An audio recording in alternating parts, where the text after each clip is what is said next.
and his friend David came to pick him up. And when David picked Raju up, and Raju sat in the car, David asked him, "How was your trip to the Middle East?" And Raju said, "Oh, it was okay." And this threw David off his game because Raju is usually very enthusiastic.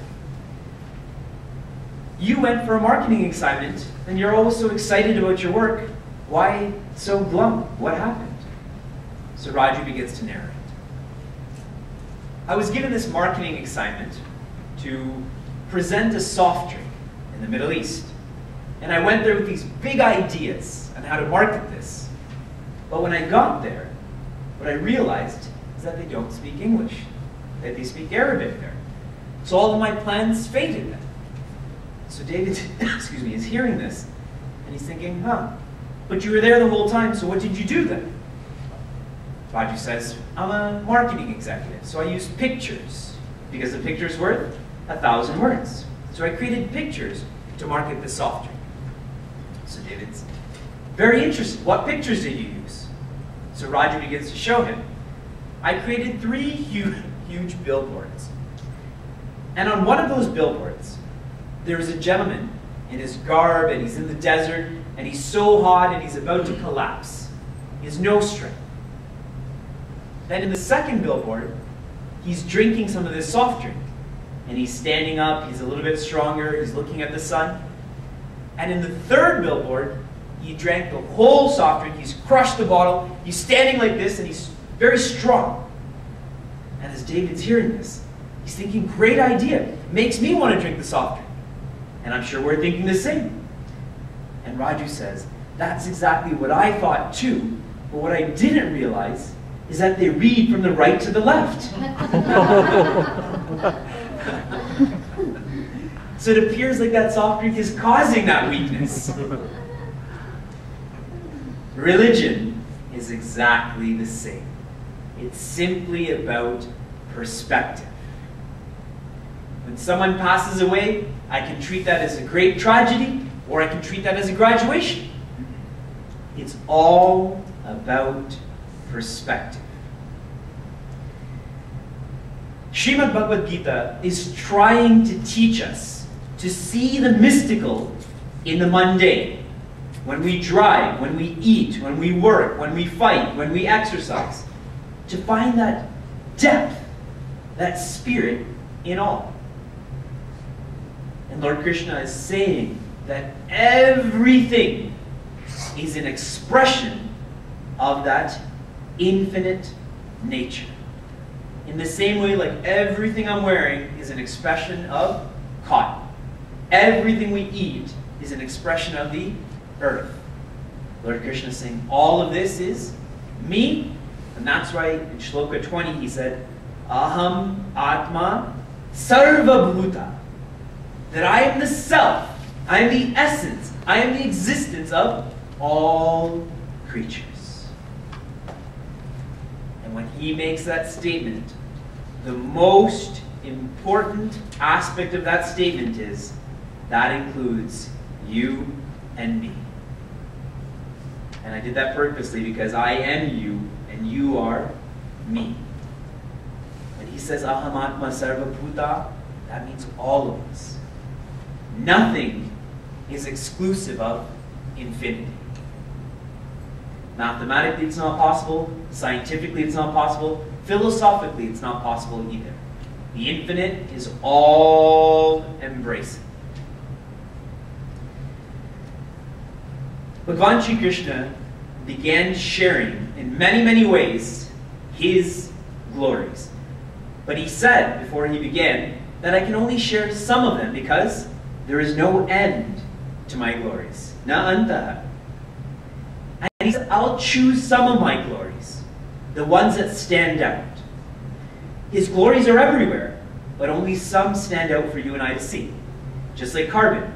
Carbon is everywhere, but we don't exchange carbon when we get married. What do we exchange? Diamonds.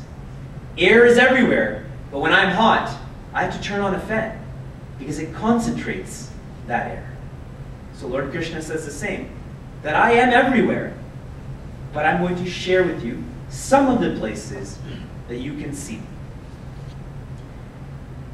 And he began with the months. We said that every time we see the month, we should remember the Lord. And Aditi, Aditya, also means Vamana Bhagwan. Aditi, one of Aditi's sons was Vamana, the dwarf, one of Lord Krishna's, one of Narayana's incarnations. So whenever we see the months, the essence. Whenever I see Vamana, I should remember the essence, that existence. Then we studied the sun. Today the sun was very bright. It was much warmer than it was yesterday. And when we experience that sun, there's that essence again. There's that energy. We studied the storms. We studied that tornadoes, hurricanes, wind. That's all by the power of the Lord again, Bhagavan. And we studied that the moon is Bhagavan's glory as well. So today when we leave and go into the parking lot, look up and remember, that is Lord Krishna. All of these first indications, the sun, the moon, the storms, the months, nature is the ideal teacher to find divinity. Like a tree always gives and never asks. Just like the ocean, just like the wind, just like the sun. The sun never says, I'm so great, how come you don't say thank you? The sun just gives. If there's a book for us to read to help us see the divinity in nature, it's called Wandering in the Himalayas. Swami Tapovan Maharaj, he wrote it. And it's about his journey in Gangotri, in Uttarkashi, and how he sees Brahman in the trees, in the clouds, in the mountains. It's a very inspiring book, and it's a book that helps us tune in with nature, which we all need to do because we're destroying nature at an unprecedented rate. And if I knew that the divine lived in nature, I would change my lifestyle then, wouldn't I? So Wandering in the Himalayas. Then Lord Krishna says, I am Samaveda. I'm the Samaveda out of all of the Vedas. And this also means Sama is the same as Samatva, even. And Veda is knowledge, to know. The real glory of our Vedas is it teaches us to be even-minded. And that's the last thing that most of us are. Yesterday at the university, someone was speaking and I told him to shut up. And I said, what are you going to do now? And he says, I'm going to shut up. But when someone tells us to shut up, we automatically say, why should I shut up? You shut up. Correct? There's no evenness of mind. So this is what Lord Krishna says, I am that Samaveda. I am that calmness achieved through knowledge. And Lord Krishna says, I am Indra. Out of all of the Devatas, I am Indra, who is the king. And Indra is the king because Indra also means the Indriyas. The real king is the one who can control the sense organs. That is the real king. Remember what I said about Edmund Hillary? He said, I didn't conquer Mount Everest, I conquered myself. That shows his real victory. And for those who have studied Kenopanishad, Indra was taught by Mother Parvati. That's what makes him a real king, is that he has knowledge. And there's other stories where Lord Brahma taught Indra, which is why he's a king. Not because he's strong or he wears silver, because he has that knowledge which makes him kingly. And Lord Krishna says, I am the mind. Out of all of the senses, I am the mind. And Madhusudana Saraswati says such a profound statement. For me to hear, I need this organ. If I don't have this organ, then I don't hear anything. Correct? And Madhusudana Saraswati says, in a dream, we don't have a functioning ears, eyes, nose, anything, but we still hear. We still see in a dream. We still smell in a dream. That's the power of the mind. Correct? See how powerful it is? Even without organs, the mind can still smell and see and so on. And what Gurudev has written, the mind is that tool, is that key to be free. The mind is what limits me, but mind is also the tool to free me from this limitation that I'm suffering from. I'm narrating all of these authors. I teach Gita in many, many places. And so when I teach, I want to be thorough. So I'm reading 5 commentaries when I share this knowledge. Adi Shankara, sorry, the first is Lord Krishna. He is the original commentator. He gave Gita. Then Adi Shankaracharya's Pasha. He is the authority when it comes to Advaita Vedanta. But the challenge with Adi Shankaracharya is that he's ruthless. He says things that you and I can never dream of actually practicing, because it's too intense for us. Then Madhusudana Saraswati, who brings a lot of cultural aspects, the traditions of India. He infuses a message from that perspective. Then Paramahansa Yogananda, and he's all about the metaphysical energies and the nadis and so on. So that comes in. Then Gurudev, Swami Chinmaya, is the most practical. If one wants to live Gita, then one should study this. And on that note, I see many people that are taking the Gita and putting it back. When we have study groups, sometimes parents drop off their children and then they leave. And what that parent doesn't realize is in that child's mind, their parents are just dropping them off at daycare. And this knowledge is not important. Because their parents have gone. They've gone to have coffee, they've gone to do grocery shopping, whatever. But if their parent stays there too, then that child takes it that much more seriously. Who is a child's first guru? Not a teacher, it is the mother. So what the mother does, the child does. What the father does, the child does.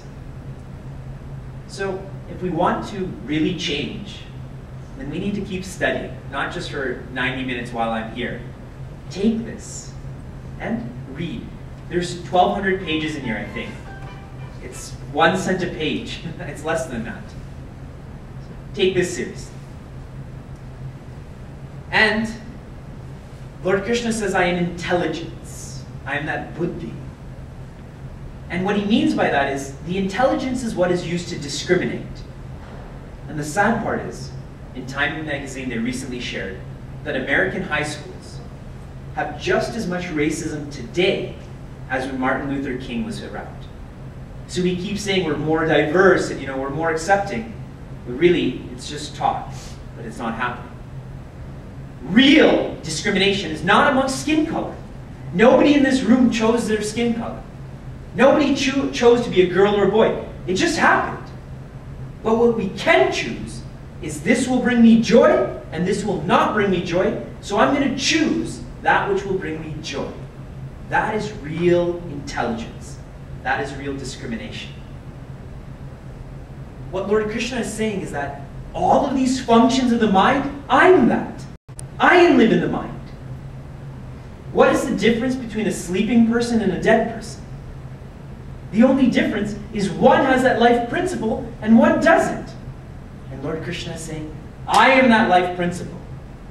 Recognize me every moment. See that divinity, not with these eyes, with this eye, with this spiritual eye, like I was sharing yesterday, or 2 days ago. And then Lord Krishna says, I am death. Because without death, there can be no life. So he says, I am death. And Lord Krishna says, I am wealth. So whenever we see death, what should we think about? The divine. Whenever we see wealth, what should we think about? The divine. And for those who don't know, Ravana is the younger brother of Kubera. Kubera is the lord of wealth. And Ravana is his younger brother. Kubera is a yaksha. The translation of that is a goblin. Halloween's coming up, so imagine that Kubera is a goblin. And when one doesn't know how to use wealth, they become like Ravana, a Rakshasa. Money is not the problem. It is our interaction with money that is the problem. So whenever we see wealth, let us remember Lord Krishna. Lord Krishna says, I am fire. Whenever we see fire, whenever we see central heating, remember, that is the divine that's allowing us. And he says, I am Meru. That Meru Parvat, the center of the universe, theologically. And the idea is, There's a story where Lord Ganesha walks around his parents 3 times, and the message is that my parents are the center of my world. Whenever we do puja, we do pradakshina. And the idea is that that divine, Bhagavan, is the center of my world. So in the same way, in our own homes, the center of our home should be our puja room, our worship room. And all activities should revolve around that room. Because a lot of homes I go to, the puja room is a closet inside of a kitchen, along with biscuits and salt and sugar and so on and so forth. So Bhagavan is just as important as salt. See, our actions indicate our mind. As a man acts, so the man is thinking. And that's why psychologists are now saying the condition of your car is the condition of your mind. A lot of people are scared of that, right? If my car is nice and organized, my mind is organized. If my car is a mess, then my mind tends to be a mess too. This is what the psychologists are saying. So don't get mad at me, get mad at them. I'm simply stating what they are saying. And especially if you're inviting me for a big show, make sure your car is clean. Because I'm going to point that out then. Like I said, the world is not the problem. It is the way that we interact with the world that is the problem. And if we just develop right thinking, living becomes such a joy. One wants to wake up and live more because it becomes a source of joy.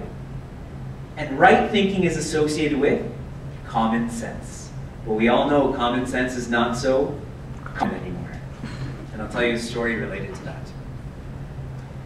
One day, all my stories begin with one day, 3 brahmacharis finished a Vedanta course. I'm not saying a Chinmaya mission Vedanta course. This is a story, okay? A Vedanta course. And they left the Vedanta course, and they're all just walking silently. And they're all thinking, I'm the best brahmachari. I'm the best student. The guru liked me the most. And they're all thinking this. And one of them finally says it. You know, I was the best student. The guru liked me the most. And the other one says, how dare you? I was the best student. And the third one says, both of you don't know what you're talking about. I was the best student. And they go on arguing. So as they're arguing about this, they say, you know, we need to find a way to know who is the best. And then they see a Mahatma sitting near a tree, quietly. And they all have this idea, let's see who is the most intelligent by what he asks for. So they go to this Mahatma. And the first brahmachari goes and says, Mahatma Ji, please give me the ability to, that which is broken, to put it back together. And he thought he was very smart for asking that. And the Mahatma says, you're all brahmacharis? Tadastu. And the second brahmachari is thinking and says, Mahatma Ji, please give me the power to bring that which is dead back to life. And he thought he was even more intelligent then. And the Mahatma Ji says, Tadastu.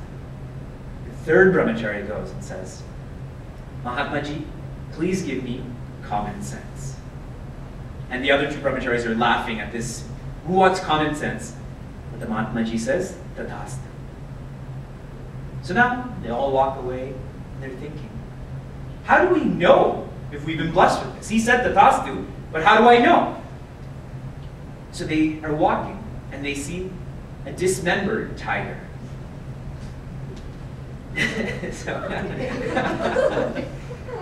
So the first brahmachari goes, let's see. May all of these pieces of the tiger get put back together. And they get put back together. And he was so happy. And the second brahmachari, he goes to the tiger, but before he says anything, that third brahmachari climbs the tree. And the second brahmachari says, may this tiger come back to life. And the tiger comes back to life and eats both of the brahmacharis, and that third brahmachari is sitting in the tree. Common sense is not so common, but it's not so complicated either. It's simply a matter of right thinking. And that's what Arjuna is slowly learning. We are now on Shloka 24 on page 59 in the turquoise books. Please repeat after me. Purodasam cha mukhyam mam. Purodasam cha mukhyam mam. Vidhi Partha Brahaspatim.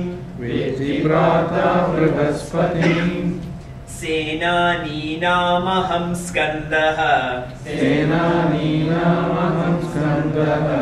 Sarasam Asmi Sagaraha. Sarasam Asmi Sagaraha. Purodhasam cha mukhyam mam. Vidhi Partha Brahaspatim. Senaninamaham Skandaha. Sarasam Asmi Sagaraha. And he says, O Partha. He begins with O Partha. And Partha is a beautiful name. Partha means the one who knows true wealth. That is Partha. Not Warren Buffett. He knows physical wealth. Partha is the one who knows real wealth, because when Arjuna and Duryodhana went to Lord Krishna asking of him, what did Arjuna choose? He chose Lord Krishna. He didn't choose Lord Krishna's army or weapons, because he knows what real wealth is. And he says here, out of the priests of the Devatas, I am Brahaspati. I am the guru of the Devatas. That's who I am. Out of all of the teachers and priests of the Devatas, I'm the chief priest, Brahaspati. And how hilarious is it that I wanted to teach this shloka yesterday, but I'm teaching it today. Today is Thursday, also known as Guruvar, or Brahaspativar. See how Bhagwan's making all of this happen? Because someone was asking me, and we think also, Kalki is about to come and save us all. He's going to come on his white horse and his sword, and he's going to destroy all the evil forces. We have this gross misconception. We think that Lord Krishna is going to walk in the room with his chakra and his forearms. If he walked in the room, we'd all leave. We'd run out because we wouldn't know what to do. When Lord Krishna says that he reestablishes dharma, you know how he does it? Like we're doing right now. That's how dharma is reestablished. By studying his words, by living his message. Let us not think so like. Think practically. This is how dharma is reestablished. And that's why when we are studying this on Guruvar, like I said, you can see my notes. I planned to teach this yesterday, but it happened to be taught today, to remind us that every Thursday, remember Lord Krishna. Then I'm going to start remembering him on Wednesdays, then Fridays, then Tuesdays, then Saturdays, and every day I will remember him. But start with Thursday.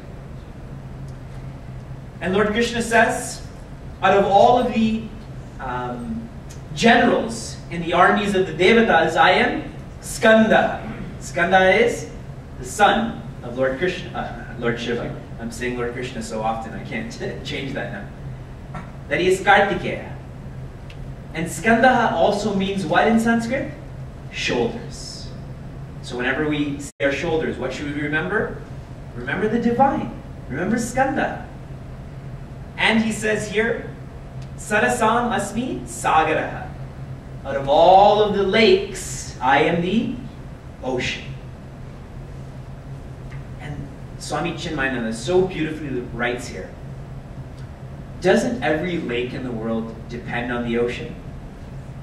The water cycle, that water comes from the ocean to rain down into those lakes. If there was no ocean, there would be no lake. If there was no life principle, there would be no eating, no smiling, no fighting, no studying, nothing. So that's why he says, I am the ocean upon which everything depends. If we take it literally, we miss out on so much depth in the message. We have to think, we have to study, we have to give our heart to this message, because the more I give, the more I receive. Shloka 25. Maharshinam Briguraham Maharshinam Briguraham Giram Esmekam Aksharam Giram Esmekam Aksharam Yajnanam japa yajñosmi. Yajnanam japayajñosmi. Stavaranam Himalayah. Stavaranam Himalayah. Maharshinam Briguraham. Giram asmekam aksharam. Yajnanam japayajñosmi. Stavaranam Himalayah. He says here, of all of the Maharishis, I am Bhrigu. And the reason why he's Bhrigu is famous to not only be wise, but to actually act with that wisdom. Because sometimes we think of a rishi who is very wise, but doesn't do much. But Bhrigu, who is famous to not only be wise, but he's action-oriented. And in Padma Purana, all of the rishis selected Bhrigu to find out who is the greatest of the Trinity between Brahma, Vishnu, and Lord Shiva. And when Bhrigu went to Lord Vishnu, what was Lord Vishnu doing? Sleeping, right? Lord Vishnu is always sleeping. And he didn't wake up when Bhrigu came, so Bhrigu kicked him in his chest. And that's why in Lord Vishnu's chest, we always find the feet of Bhrigu. And when he kicked him, Narayana woke up and worshipped those same feet. And that's why Bhrigu determined that out of the different trinities, that Vishnu is the greatest. That even after being abused, he still worshipped those feet. And the idea is that Bhrigu's feet, the Rishi's feet, should be in the center of our heart. That the Guru and the Guru's teaching, again, should be the center of our lives. I don't know if any of you have noticed, but my hair is a little bit different than your hair. Because I have a shikha. This is called a shikha, or a tuft of hair. And very crude people call it a rat tail. And that's very crude, because shikha has a beautiful meaning. When we were studying, every second full moon, all of the brahmacharis had to sit down, and these two gentlemen came, and they took a straight blade and a leather strap, and they would sharpen that blade, and before they did that, they would take specks of water and put it in our hair, as if they're moistening our skin, and then they would just hack away at our hair and face, and then they'd take a bar of salt and close all of those wounds. But what they kept was this shikha. And what this represents is each hair that we have symbolizes a desire. So the more hair you have, the more desirous you are. The balder you are, the more realized you are. But really speaking, it represents our last attachment. That our last attachment should be to the Guru, to enlightenment, to our scriptures. And when we achieve enlightenment, then the shikha gets shaved off too. When one takes sannyas diksha, then that shikha is cut off. Because the sannyasi is supposed to be someone who's enlightened. Now we do it just out of formality. But a real sannyasi is the one who has no more attachment. So even the shikha is cut off. And it said that every Hindu male should have a shikha. So start growing one. If you can grow it, then grow it. And then it becomes a conversation piece too. You can narrate what I just narrated. So Bhrigu. And then he says, out of all the monosyllable words, I am Om. Out of all of the monosyllable words, I am Om. Om represents, and the question you remember 2 days ago was, how do the yugas represent the states? Om represents the states. Amatra represents the waking state. Umatra, the dream state. Mamatra, the sleep state. And the silence between them, the ultimate state, that turiya. That's why when we chant Om, first we focus on Om, but then as we evolve, we focus on the silence between the Om. It's called ajapa japa. Om Namah Shivaya, Om Namah Shivaya, Om Namah Shivaya. Eventually my mind should be on the silence between the japa. That is our true nature. Do you want me to prove that to you? On the count of 3, I want everyone in this room to yell as loud as they can. So maybe you think I'm not speaking clearly, so I'll say it again. On the count of 3, I want everyone to yell as loud as you can. 1, 2, 3. Very good. And now, silence. Silence is always there. Noise is created. Noise requires effort, but for there to be silence, what do we have to do? Nothing. It is natural. That's why we have to focus on the silence between Om, the silence between our japa. And it's said that in Vishnu Sahasranama, one of the names of Vishnu is Spashtakshara. Spashtaha means clear. Aksharaha means letter or letters. That Om is the symbol of Brahman, of our true nature. Just like this shikha represents my love for my guru, Om represents Brahman. Because we need his support. Without that support, we don't understand. Yesterday at the university talk, I said every religion worships idols. Because people point to us, you're all Hindus, you're idol worshippers. Really? What is the cross? What is Mecca? What is the Torah? The Mecca is just built bricks, but not just someone who's Islamic. That is the house of God then. When they do namaz, don't they face Mecca? Every religion has idols, because that becomes my stepping stool to rise above to the true nature. So when we do Murti Puja, it's for a reason. That I should worship the Murti to know what's the essence of that Murti. This is why Om, out of all of the monosyllables, words, I am Om. Only through Saguna Brahma can we know Nirguna Brahma. Only through Brahman with qualities will I understand Brahman without qualities.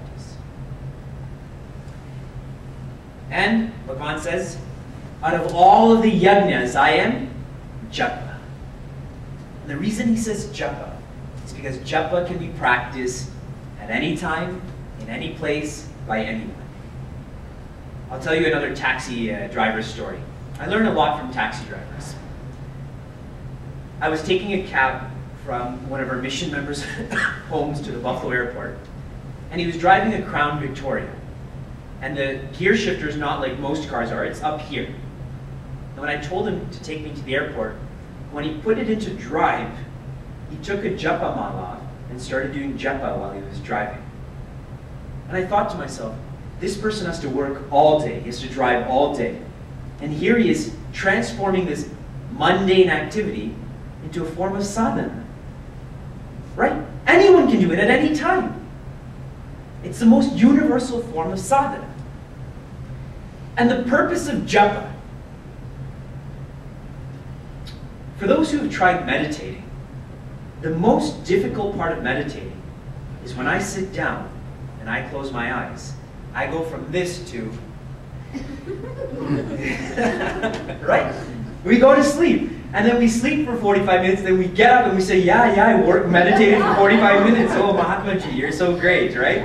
When I was just sleeping, I meditate for 8 hours every day then. We have anekagrata. Anekagrata means we have endless thoughts. Imagine we're at work, then we go home. We leave Walmart, because everyone works at Walmart, so we leave Walmart and we forget about Walmart. We go home, we eat dinner. So now my thoughts are this.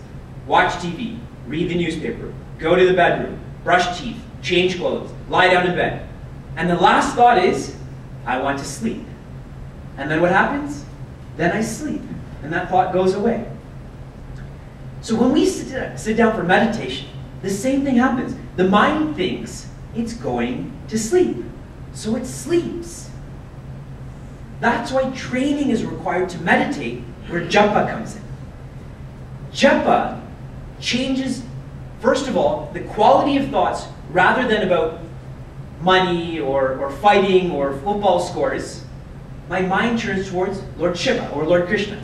So the quality of thoughts has changed. I've increased the quality.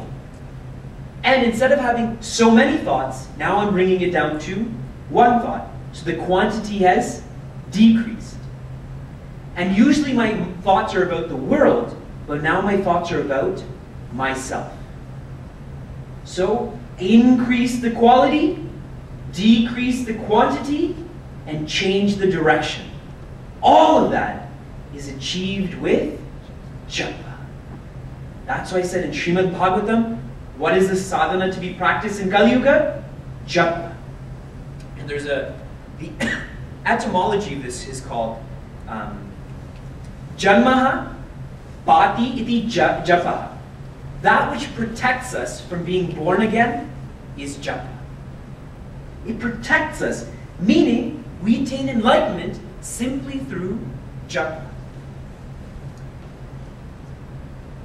We should all practice this more because we can all do it.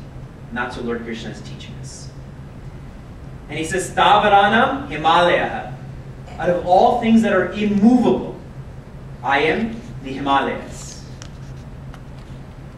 Yesterday when we were going to Arkansas, the University of Arkansas, I said, are these your mountains? Because they were saying, yeah, we have mountains in Arkansas. I said, these are hills. I can climb this in 10 minutes. These are not mountains. A real mountain is the Himalaya.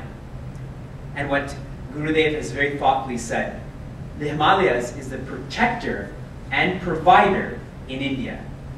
Doesn't the Himalayas protect us from the neighboring countries? And isn't it the provider? Doesn't water come from the Himalayas? Lord Krishna is the same. He is our protector. He is our provider. That's why he's like the Himalayas. Now Lord Krishna continues in Shloka 26. And he says, Ashwatha sarva vrikshanam Ashwatha sarva vrikshanam Devarishinam cha naradaha Devarishinam cha naradaha Gandharvanam chitrarataha Gandharvanam chitrarataha Siddhanam kapilo munihi Siddhanam kapilo munihi Ashwatha sarva vrikshanam Devarishinam cha naradaha Gandharvanam chitrarataha Siddhanam kapilo munihi. It says here that out of all of the trees, I am the Ashwatha tree, which is the people tree. P-I-P-A-L. Why? Ashwatha is a beautiful word. Ashwastaha. That which is not going to be there tomorrow is called a Ashwatha. And vriksha means that which can be felled, or that which can be cut down. So Ashwatha represents samsara. Because samsara is not going to be there tomorrow. Isn't society always changing? I came here on Monday thinking, well, I don't need this coat. Then Tuesday got colder, Wednesday got really cold, and today it was warm again. And tomorrow, who knows what the weather will be? It might snow tomorrow, who knows, right? So society is always changing. And Lord Krishna is saying, in that change, what should you remember? Me. And I'll tell you an awesome riddle to remind us of this.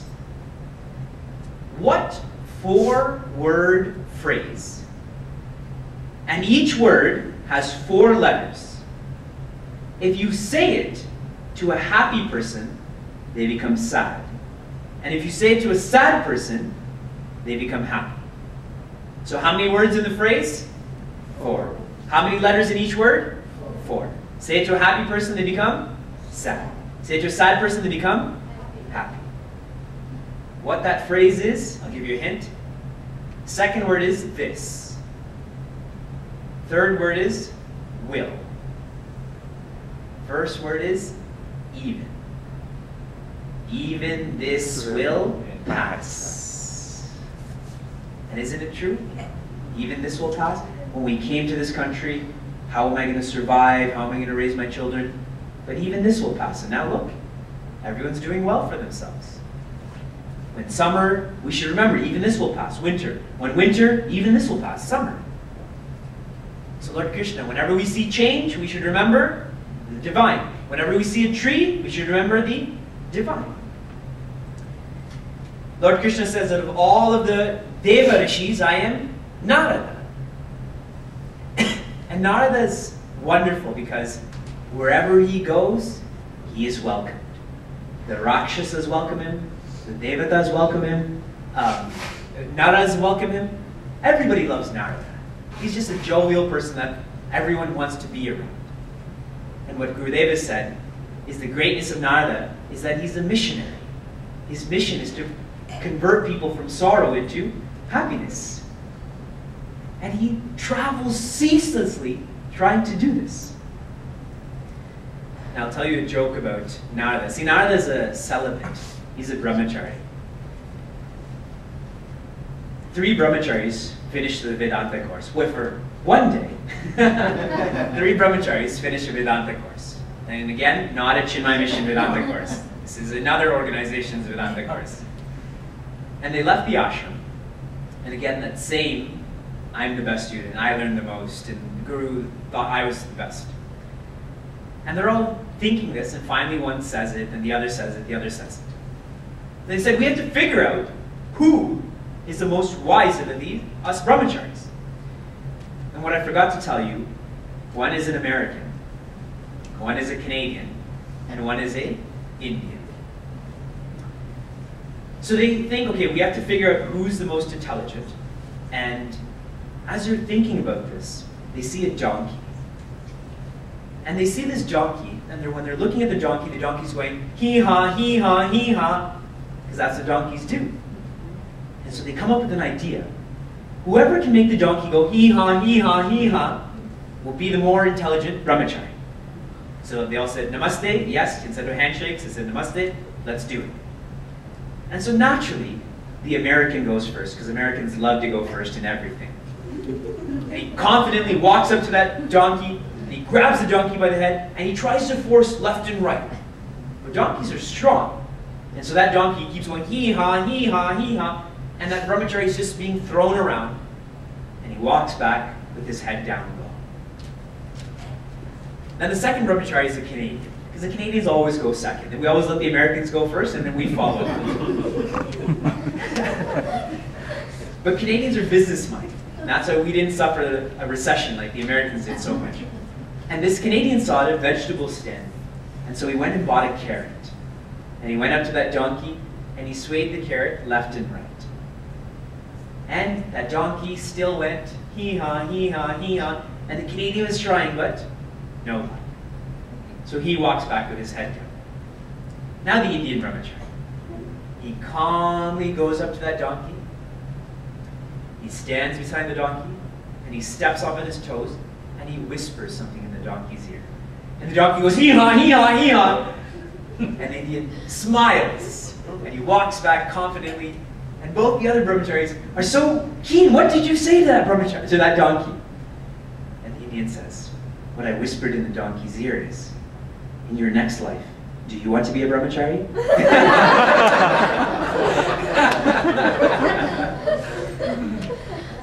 See, it's about perspective. Some of us love Narada, you know, he gets to live that life. Some of us don't like Narada. And the joke is not against being a brahmachari. The joke is about perspective again. Right? So Narada loves being Buddhist, but some of us may not think he's so great. The Lord Krishna is saying, out of all of the Deva Rishis, I am Narada. Out of all of the Gandharvas, I am Chitrarataha. And the Gandharvas are our celestial musicians. The people who play the sitar, the veena, who sing. Those are the Gandharvas. And there's actually a Canadian band called the Gandharvas, and they're pretty good. So whenever we listen to music, who should we remember? The divine. That Lord Krishna is the best out of all music. And out of all the siddhas, I am Kapila. A siddha is one who has achieved the sadhya. A sadhya is a goal. So the one who has achieved the goal is called a siddha. And in Srimad Bhagavatam, Kapila Muni is a great realized soul. He's a realized person. That's what Lord Krishna is saying. Out of all these siddhas, that I am Kapila. And the important note here is that the way to be a siddha, you have to be a muni. Muni is a word used there. Mananam Shilavan iti munihi. The person who is excellent in reflecting is a muni. A muni is not someone with a long beard or a japamala or wears different clothes. If I can reflect well, then I am a muni. And if I'm a muni, I can be a siddha too. I can achieve that enlightenment, which is a sadhana. Lord Krishna continues, Shloka 27. Ucche Shavasamashvanam Ucche Shavasamasvanam Viddimam Amritodbhavam Vriddimam Amritodbhavam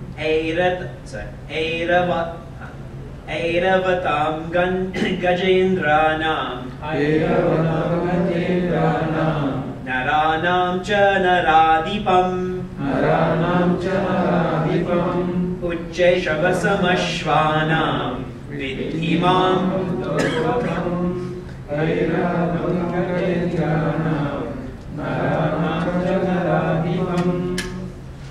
This shloka is very much about the churning of the Milky Ocean. Everyone here is familiar with the churning of the Milky Ocean? If you don't, go to Thailand, because the Bangkok airport has the most beautiful depiction of the churning of the Milky Ocean. So try to go to Bangkok just to remember this shloka. Gives you a reason to go to Bangkok as well. The churning of the Milky Ocean is where the Devatas and the Asuras take Mount Meru and they churn the ocean of milk. And what Gurudeva said, 13 different objects came out of that ocean. Like the poison that Lord Shiva drank, like the nectar that the Devatas got, like Lakshmi Mata.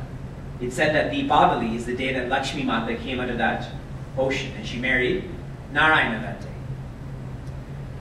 So this word Ucche Shavas, that is the winged horse, the divine horse, came out of the Milky Ocean. And the idea, and then after that, further on it says, Airavata, the divine elephant, came out of the Milky Ocean too. And the idea is that churning is not to be outside, the churning is to be inside. And when I churn, when I employ Kaizen, self-improvement, yoga, when I try to be better, all of these great capabilities will come. We have no idea how great we are because we don't think about it. Remember, with great power comes great responsibility. And we don't want great responsibility, so we don't change them. But if we churn, all of these great items will come, including Amrita. That immortality will come. And from a meditation perspective, the idea here is, when we meditate, siddhis come. Siddhis and riddhis. Siddhis are capabilities and riddhis is power. And a lot of people, when they meditate, they stop there. Now I can manifest this, I can read your mind, I can levitate, whatever it is. And they get swayed by these powers, and what do they miss out on? The absolute goal. So we have to let all of these things come out and wait for that Amrita. And poison will come out too. When we truly study, this body and this mind will release poison. When we were studying in the ashram, one of our brahmacharis, at night, he started seeing that a girl would walk into his room and sit on his chest, and he couldn't breathe. This happened for a full week. And so the next week he's tried sleeping in another person's room, same thing.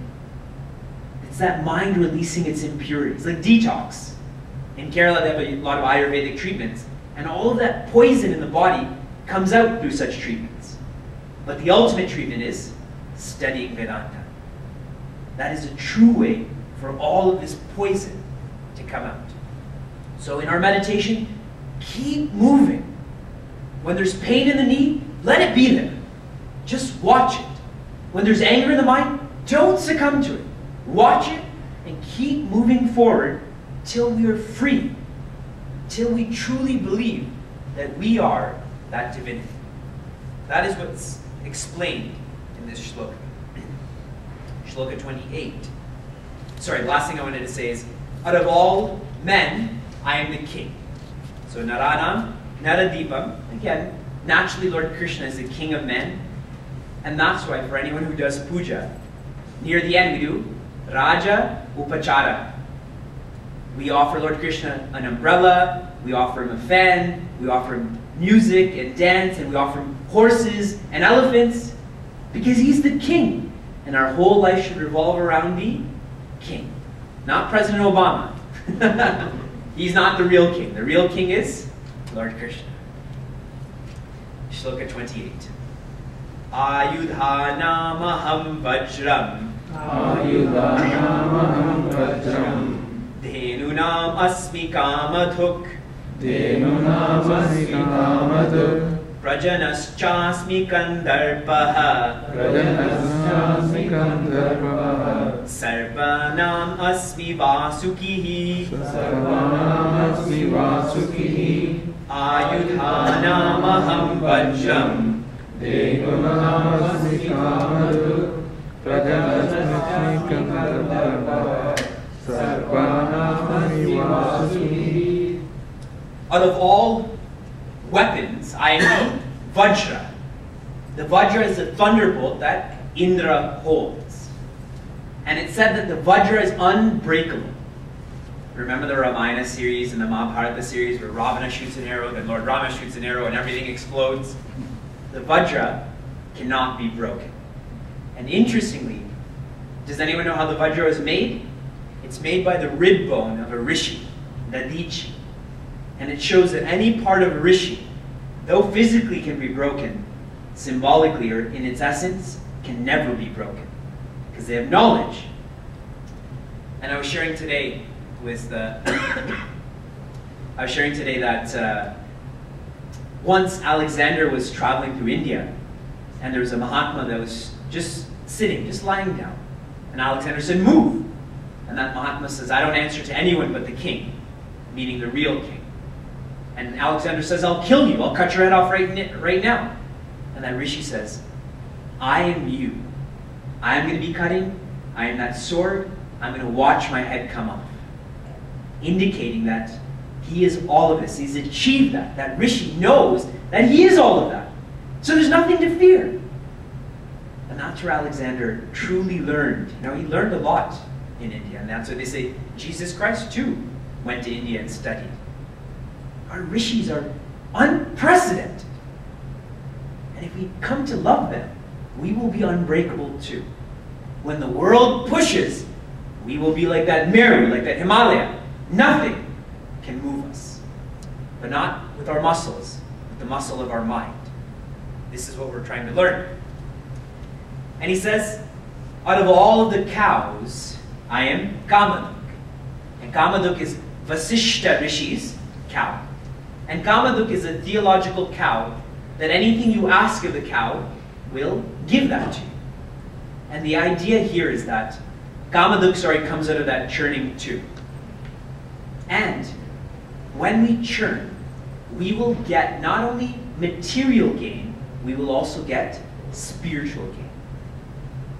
See, Ram Rajya, that Mahatma Gandhi wished for Bharat, India traditionally was endless wealth and endless knowledge. So this Kamaduk represents that we can get material gain and spiritual gain too. And out of all of those who engage in creating progeny, I am Kandarpa, or Kamadeva. And this is an important representation for us. Here, Kandarpaha means that out of all of the people who sustain mankind. So progeny. Without progeny then, mankind doesn't exist, correct? We all die then. Here, lust is not indicated. Lust is not indicated. It is that contact between humans to create other humans. That's what Lord Krishna is saying. And there's a beautiful shloka that says, I'll try to remember it.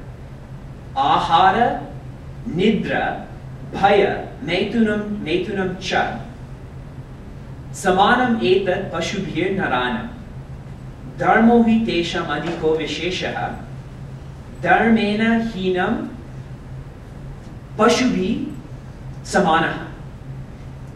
That what makes animals and humans the same is ahara, food, nidra, sleep, bhaya, fear, megdana, sex. That's where animals and humans are the same. But what separates animals and humans is dharma. And if one doesn't live by dharma, one is no different than an animal. And that's why when people get their Jineyu done, or their Yajnopavita, that sacred thread that, I'll just show you how it looks, the sacred thread, what this does is it parts the body in two. If you take a typical cow, the genital organ, stomach, heart, and head are in the same line, correct? They're all of the same priority to a typical animal. But for a human being, genital organ, stomach, heart, head. That shows what our priority should be from top to bottom. And when one wears the Upanayana, it cuts the body in half. That one's focus shouldn't be on the genital organ and stomach, it should be on the heart and the head. So whenever we see this idea of, whenever we see lust, we should see more than just the lust. That is the idea of sustenance. That's what Lord Krishna is, not lust. And there's a famous saying that where Rama is, there cannot be Kama. Rama is Ananda, is joy, Kama is desire. So the only way to destroy Kama is Rama. And that's why Lord Shiva burns Kamadeva, showing that real joy is inside, not outside. That's why he says that of all of those who are engaged in progeny, I am Kandarpa. I'm not lustful. There's a purpose behind it. And Sarpanam Asmi Vasuki. Out of all of these snakes, I am Vasuki. And Vasuki is the snake that's used for the churning of the Milky Ocean. And it's said that Vasuki is wrapped around Lord Shiva's finger.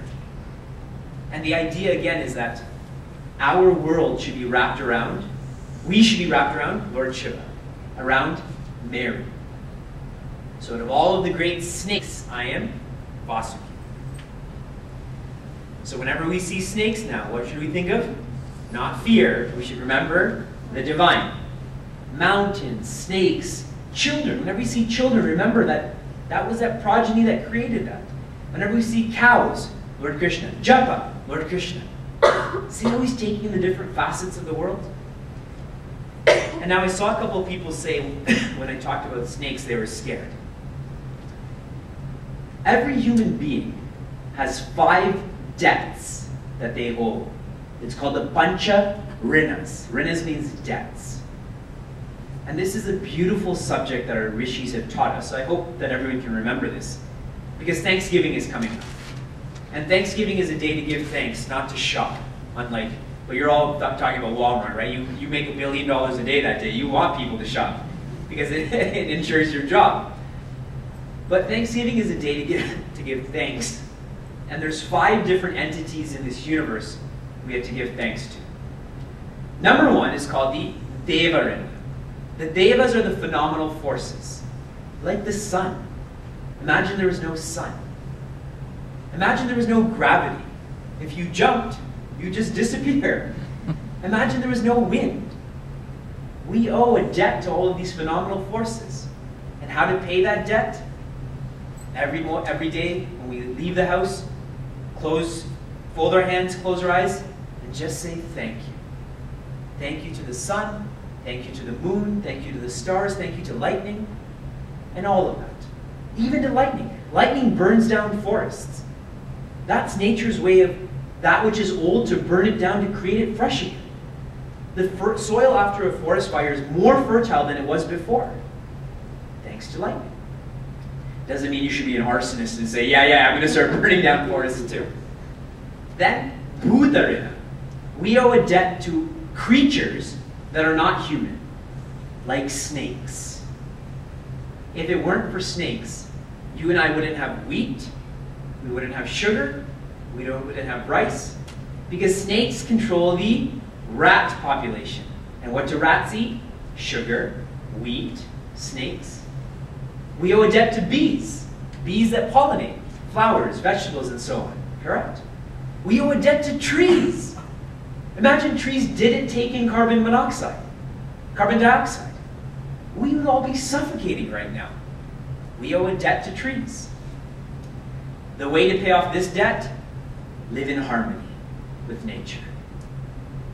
Native Indians had a policy that if they were ever to take one tree, they would plant 10 first. So there would always be an abundance in nature. They only took what they needed. We take what we want, not what we need. Then samantra, the debt we owe to society. See, we're fortunate here. If I pick up the phone and dial 911, it's a matter of minutes before the fire, police, and ambulance will be here if I don't speak. We've all been in India. When there's an ambulance, people follow that ambulance to get through traffic. Correct? Someone picks up our garbage. Imagine people stop picking up the garbage. There would be an infestation of cockroaches, of rats. We have schools, people that teach. We owe a debt to society. And the way to pay that debt is to volunteer. Volunteer. Be a voluntary firefighter. Volunteer at the school. Pick up litter. At Chinmaya Missionagra, we've adopted the streets around our temple. We clean those streets 3 times a year. We put on our vests and our gloves and we walk around and clean. Niagara Falls has given us so much, we want to give back to Niagara Falls. The 4th debt is called the Pitarrina, the debt we owe to our ancestors, our parents, our grandparents, their parents. What Swami Tejamananda beautifully said is, we will never be greater than our parents, ever. Because if it weren't for our parents, we wouldn't be here. So don't we owe all of our achievement to our parents? Karva Chauth was last week, right? If our mothers didn't teach us what to do on Karva Chauth, what would we do then? How to cook dosa, idli, right? Someone taught us that. We owe a debt to our ancestors. And the way to pay that debt off is teach someone else. Right? If you're a good cook, teach someone else how to cook well. And then invite me to eat. So teach, or these traditions are lost then. See, if I didn't tell you what a shikha was, that essentially could have disappeared forever then, correct? But now we know. So tell someone else, and then grow a shikha. And the most important debt is our rishi ridha, the debt that we owe to our rishis. Imagine we were studying chapter 10 just in Sanskrit. We can barely read Sanskrit properly, let alone understand it. Our rishis, Swami Chinmaya, his pillow was a rock. When we were studying, we had to go begging for food in Uttarkashi. And we got decent food, some roti, some dal, some chawal. I'm told with Swami Chinmaya, this is the 40s, when he went begging, they would give him dal, but it was mostly just water and a few pieces of lentils in there. And he lived off of that. And what did he do through all of that sacrifice? He created this so you and I can study. Our rishis gave up their health, their families, and their careers for our health, our families, and our careers, haven't they? Swami Tejamananda is 60 years old. Which 60-year-old doesn't spend more than 1 week in one place? He had a bypass surgery because of you and me. Because we want him to come to Chicago, to Los Angeles, to Niagara Falls. We want him to teach and write and so on. When we're 60, what will we be doing? So we owe a debt to those rishis. And the way to pay off that debt is live what's being taught. That's how we pay that debt off. A guru wants nothing else but to be happy. And we're very blessed that Swami Chinmayananda gave the best Guru Dakshina to Swami Tapovan Maharaj by living that and becoming the Guru. And Swami Tejamananda did the same with Swami Chinmayananda. He lived it and he is the Guru. These are our pancharinas. So whenever we see snakes, remember the Bhutarina, that we owe a debt to those snakes. We owe debt to spiders that capture mosquitoes. if there's a proliferation of mosquitoes, so does disease. Disease gets spread too. So we owe these debts. And the only person who doesn't owe these debts is the enlightened master. Because he doesn't take from the world anymore. He only gives. You and I are still taking, aren't we? But the master, he only gives. He or she. Remember, I always mean she too. We are now on Shloka 29. Anantaschasmi naganam Anantaschasmi naganam Varuno yadasam aham Varuno yadasamaham Piturnam aryama chasmi Piturnam aryama chasmi Yamasamyatmaham Yamasamyatmaham Yamam samyakvamaham. Yes, yeah, I read that wrong. Samayatamaham Anantaschasmi naganam Varuno yadasamaham Pitrunam aryachasmi Yamam samyakvamaham. Before I read this shloka, I want to read to you what Swami Chinmaya has written here in the commentary. Sad indeed is their plight. He's talking about people who don't know the knowledge behind Sanatana Dharma. Sad indeed is their plight, and the responsibility for this wretched ignorance must be shared by the Brahmin class and the gurus of this country who had been neglecting the faithful so sadly and so criminally. Unless we learn to give up our soul-killing orthodox prejudices and gather the courage to rediscover our scriptures, we, as a cultural unit, fast ebbing away at present, shall ultimately wear out and die. He's talking about when he started teaching, the Orthodox priests, the Pandits, they said, you can't teach Gita in public. You can't teach women.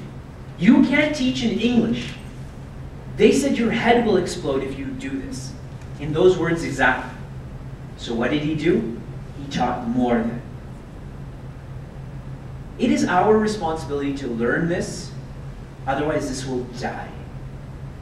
We always are looking to blame society. But who is society? Other than individuals, no? The society is a group of individuals. You can't go to society, you can't buy society. It's an abstract noun. So if I'm blaming society, who should I really be blaming? Me. If there's corruption in society, it didn't magically happen. Because people are corrupt. If the education system is faltering, the problem is not the education system, it is the people that facilitate the education system. In the same way, if my children are not learning this or not living this, it's my responsibility. I wanted to share that with you because when I read it, I was like, wow, what a powerful message. He says, amongst the Nagas, I am Ananta. Now the difference between a Sarpa and a Naga, a Sarpa has one head, a Naga has many heads.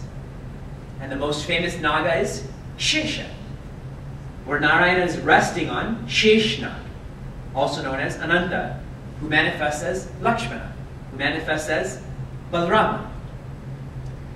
The idea is that we should be that snake upon which Bhagavan rests. See, there's a famous saying that we shouldn't touch Bhagavan's feet. We should lift Bhagavan's feet and put our hands under that. Because if my hands are on Bhagavan's feet, I can quickly remove them. But if my hands are underneath Bhagavan's feet, it's harder to remove them. That's the idea. And there's that prayer that Bhagavan, I may forget you, but you please don't forget me. So that's why we have to be that Sheshnag upon which Bhagavan rests. We should, like Bali, Vamana Bhagavan, where should you put your third foot? Right here on my head, on my ego. You crush that. That's where you should put your foot.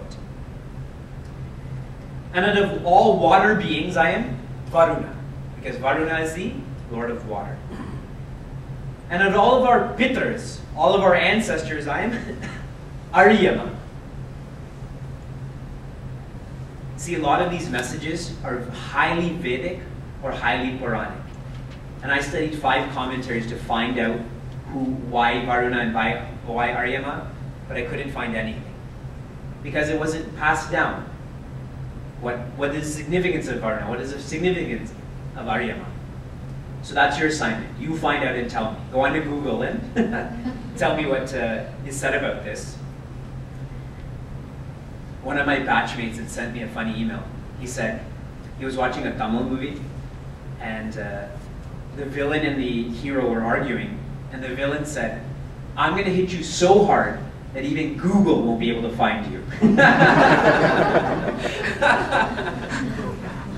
So my point here is that some of these terms are very Vedic or very Puranic, and that's okay. Just remember, whenever we see water, remember Lord Krishna. Whenever we remember our ancestors, remember Lord Krishna. And he says, amongst the controllers, Samyama, I am Yama. I am the god of death. Another word for Yamaha is Dharmaraj, correct?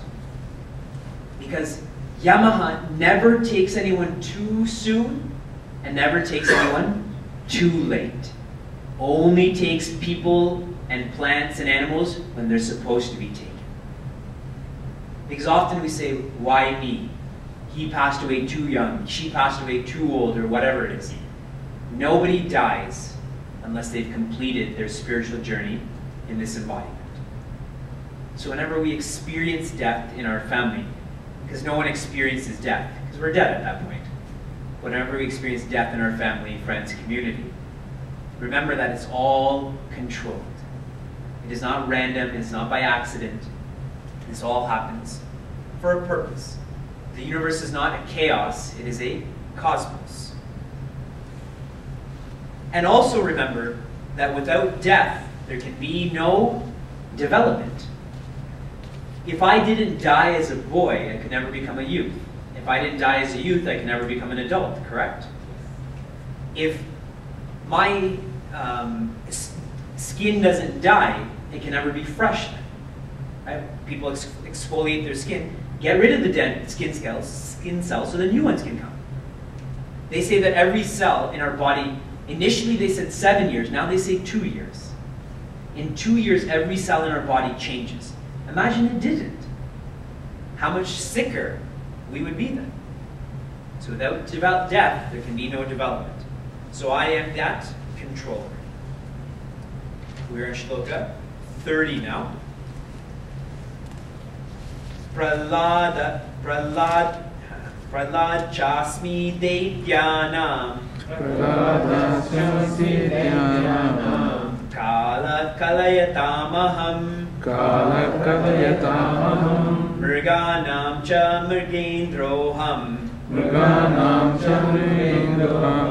Vainate yascha pakshinam. Prahladaschasmi deityanam.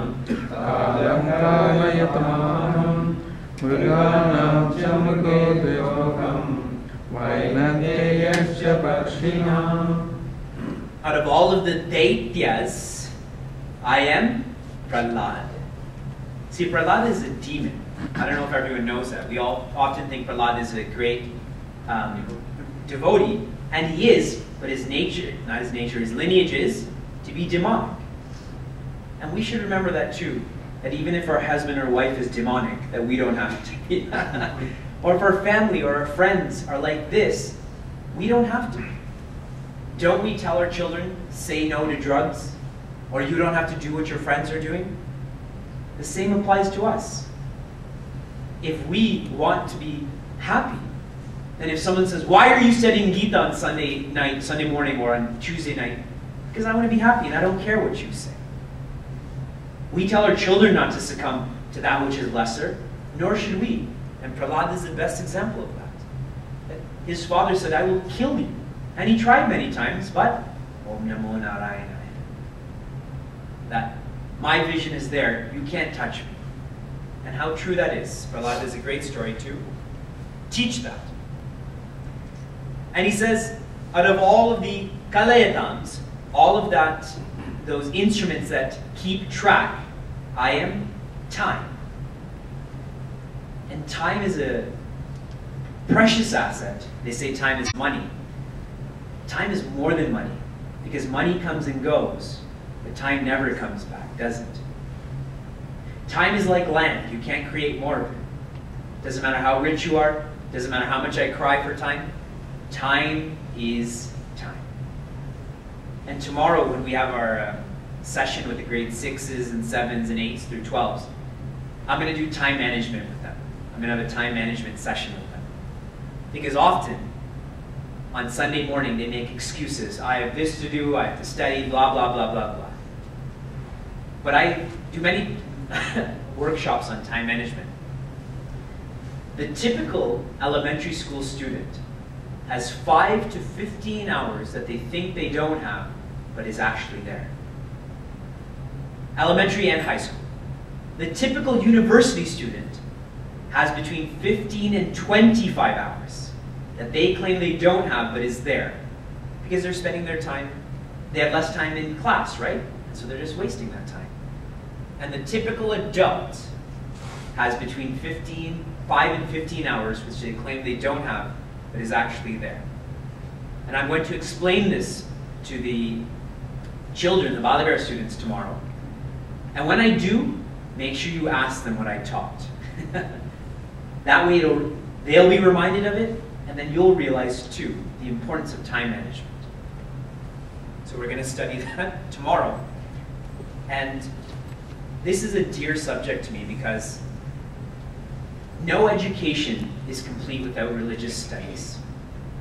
I went to the Ivy School of Business, and when we went, we had to buy a laptop to be in the school. And laptops at that time, I paid $2,700 for a laptop, which is ridiculous. And so you're sitting in class on your laptop, and you get marks through participation. So you're answering the question, listening to the teacher, reading the news online, reading the book. You're on ICQ with your friends. So extreme multitasking. But then when I went to Sandipani, like I was sharing yesterday, when you eat, you eat. That is Vedic culture. When you bathe, you bathe. Multitasking is a fallacy. The mind can only have one thought at a time. See these diyas over here? We think that the top of that diya is solid, but it's not. It's just flickering so fast that it looks like it's solid. The mind is the same way. It can only have one thought, but it's moving so quickly that it gives us the impression that it's solid. So when I multitask, I'm really not achieving anything totally. And that's what I'm saying. I didn't realize this until I truly studied our religion. So for us too, all of the education we may have is incomplete without knowing religion. Because religion teaches self-mastery. I went to school for 18 years. I went to public school, I went to Catholic school, I went to school in Europe, in the Czech Republic. In those 18 years, not once did a teacher ask me if I was happy. Not once did a teacher tell me what the purpose of life is. Why do I care what is happening in the periodic table or supply and demand if I'm not happy? Or if I don't know the purpose of life? That all came to me when I studied our scriptures. So this message is not for just your children or children, period, but for all of us. We may have endless MBAs, we have maybe the CEO of Walmart. But unless I know how to be happy, it doesn't matter what I have if I'm happy, it doesn't matter what I don't have if I'm happy. And if I'm unhappy, it doesn't matter what I have, and it doesn't matter what I don't have. It all comes down to happiness, purpose. And Lord Krishna says here, out of all of the mrigas, I am Mrigendra, or a lion. And out of all of the pakshinam, I am the Garuda. Garuda is the eagle upon which Narayana travels. And what we should remember from lions is they are fearless. We should be fearless like Swami Vivekananda, like Swami Chinmaya. So whenever we see a lion, That's Lord Krishna, and I should be fearless. An eagle flies so high, but an eagle can see everything below, correct? Vigilant, always aware of what's around itself, what's happening below. Our minds should be high, but doesn't mean that we lose track of what's happening in the world. We should be vigilant, like an eagle. And I always want to study more shlokas than I actually get to. But I truly, truly hope and pray that we don't see the world in the same way that we've saw it our whole lives. Lord Krishna, we've done 10 shlokas like this. He's giving 3 or 4 examples. So we've had almost 30 or 40 examples of finding that divinity in mundane things. Lions, moons, japa, wealth. We should never look at these things with the same eyes again. I'm staying at Manaji's and Vaniji's home, and I've been spending so much time studying these different commentaries. And when I dream now, I dream about these shlokas. I was telling my wife, I said, I can't get these shlokas out of my head. This Gita is like, it's just taking over. And I'm blessed to be like that. Because now I will never look at the world in the same way. I've studied this before. But the more we study, like Arjuna, the more that we change.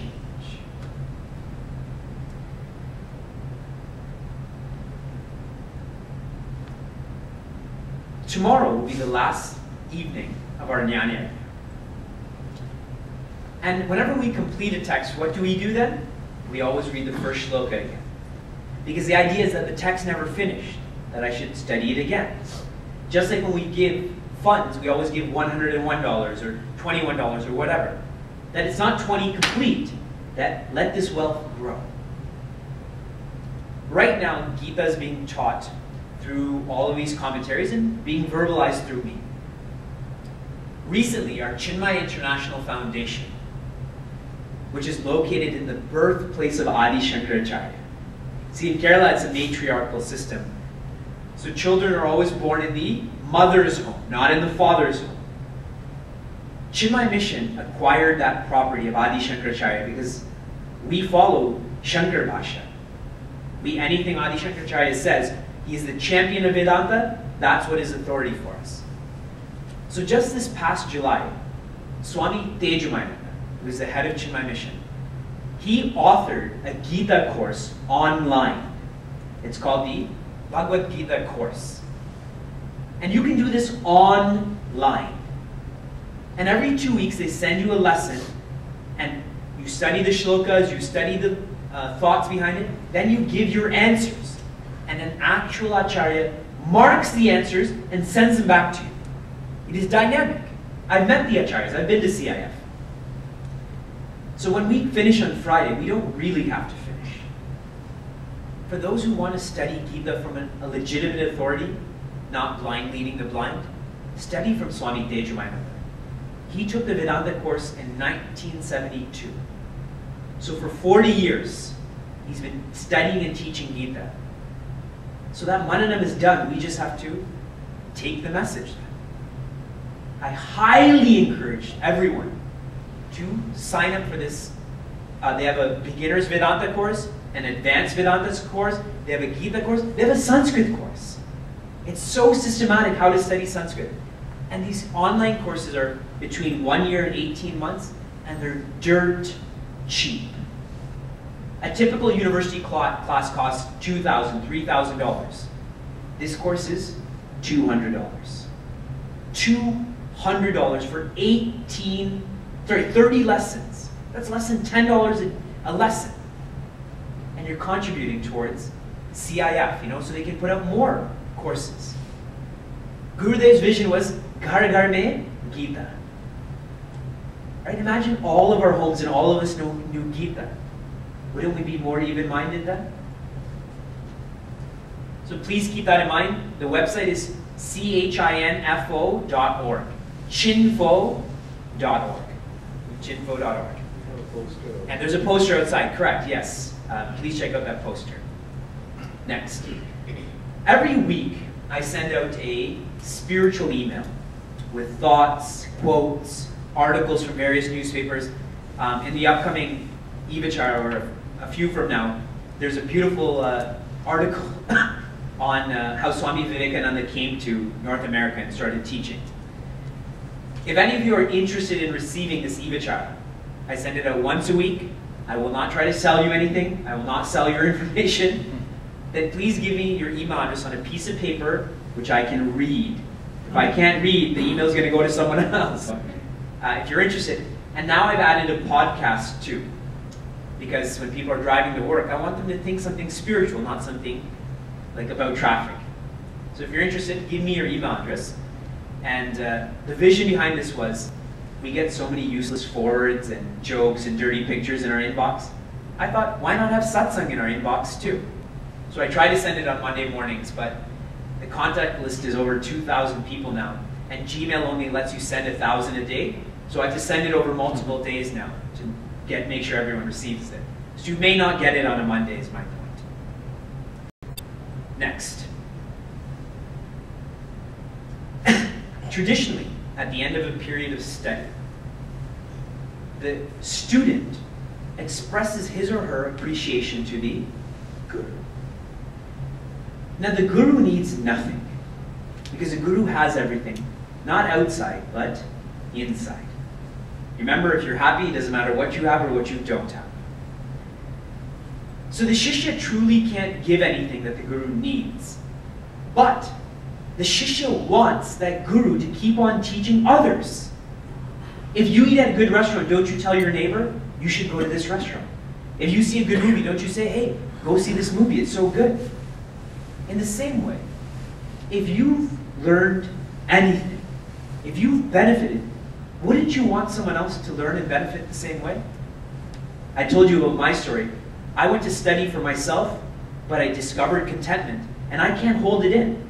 I think you could know that. I can't stop speaking and smiling because I just can't. So in the same way, a student has the opportunity to offer Guru Dakshina at the end of a period of study. And I'm sure you've heard this before, but I want to put it in context. Whenever we go out to eat, don't we spend $50 to $75 for a group of 2 or 3 people? Whenever we buy a suit to go to a reception, don't we drop $500, or if you're buying a sari, $1,000? Whenever one goes to a movie, don't we drop $20 like that, movie popcorn? How long does that last? Doesn't that meal cause indigestion and we can't wait for it to come out? Or that kurta or sari that we wear once and now it's stuck in the closet? Or the movie that we didn't even like and we left? Here, we're learning to be even-minded. That when my neighbor or my coworker doesn't fulfill his or her responsibilities, to be even-minded. That if it's sunny or cold outside, that this is the weather, this is the Lord's wish to keep smiling.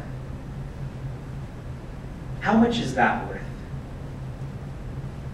And doesn't this last forever? Didn't I say that about knowledge, that it changes one forever? So this opportunity to give, keep it in that context. How much we spend on going out to eat, movies, clothes, how many cell phones that we've bought in the last 3 years? How much is this knowledge worth? Really, it's priceless. No one can pay for that which is infinite. But American Airlines didn't put me on that plane for free to come here. That flight cost $450.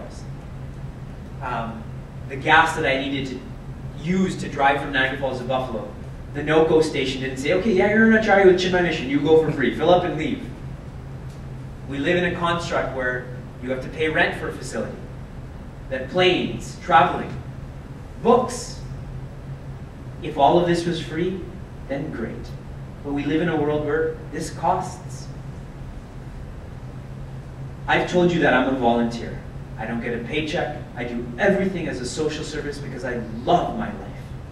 I would not trade my life in for anything. If I died today, I would die enlightened because of the love for my life. When you give, you are not giving to me. Don't think that, because I have everything I need. I have a water bottle, I have warmth, I have a pair of sandals, that's all I need. What you're giving is so that this knowledge can be shared with someone else. Because if American Airlines, sorry, if I can't pay for a flight for American Airlines, I can't travel then, correct? You travel, you know that. Give generously, and not according to suggested donation 51. Give according to your capacity. We studied Dhanam. Give according to your capacity, because what you're doing is just spreading knowledge. There's 140 Baghavad students, I believe, here. But every day you have to set up your pictures, you have to take down your pictures. At your home, you don't need to do that, correct? We need a home. But that doesn't just happen magically. In Niagara, we are a much smaller community than you are here. We have less than 1,000 Indians. We bought Chinmaya Dhara, $700,000.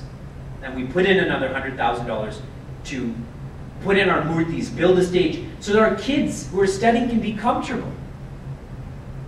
Less than five years later, our expense went from $800,000 to $200,000. We've raised $600,000 in 5 years because people know that they will die without this money, but their children, this knowledge will help them forever. They know the worth of that, so they've given wholeheartedly. We have less than 1,000 people. You have more than 1,000 people here. We're a small city. Half the city's Italians. Here, half the city's Indians. So give. Give generously. Not to Vivek. You're giving to spread this knowledge. To Chinmaya Mission Arkansas, to Chinmaya Mission Niagara. Because Chinmaya means knowledge. And the idea is spread knowledge so we can change our lives. Last thought, tomorrow at 5:30 p.m. here, I'm meeting with the grade 6s, 7s, 8s, 9s, 10s, 11s, and 12s, and university students. If anyone's in university or college, they can come too. So if you know anyone, tell them to come. If any of them are your sons or daughters, tell them to come. And I'm going to have a satsang with them only. Private, you're not allowed to come. Please remember to bring them here at 5:30 for approximately 1 hour, I think, around there, till 6:30. And we're going to work on time management, so you will be blessed. If your children can manage their time, it'll be the greatest gift that, as a parent, that you will receive. So please be part of that too.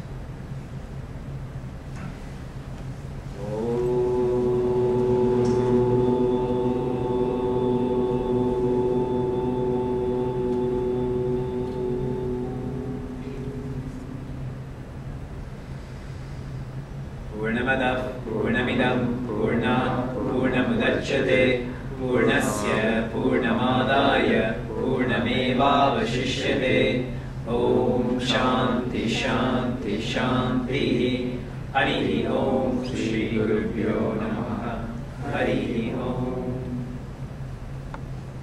Vibrations will get into the positive vibration. If at all that would work, I would have both my hands, both my legs on my own head.